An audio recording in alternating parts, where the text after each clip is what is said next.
Export करताना सर्वात मोठी भीती कोणती? डॉक्युमेंट्स. आज सिंपल भाषेत समजून घेऊया एक्सपोर्ट डॉक्युमेंटेशन फ्लो. एक्सपोर्टची सुरुवात होते प्रोफॉर्मा इनवॉइस पासून. यामध्ये असते product details, quantity, input term, payment term आणि price.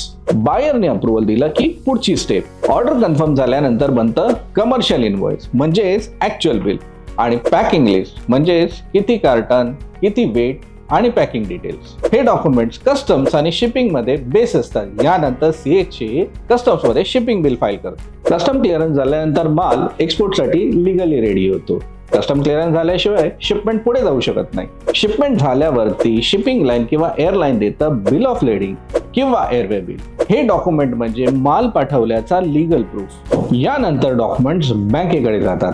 Invoice, packing list, shipping bill, bill of lading. Payment term नुसार पेमेंट इंडियामध्ये रिसिव्ह होतो. विटी कंटेनर कसा मदत करतो? विटी कंटेनर एक्सपोर्टरसाठी सीएचए, डॉक्युमेंटेशन कोऑर्डिनेशन आणि फ्रेट एकत्र मॅनेज करतो. यामुळे डिलेज आणि पेमेंट इश्यूज टाळता येतात. आज डॉक्युमेंटेशन प्रोसेस क्लिअर झालं, पण पुढचा प्रश्न महत्वाचा.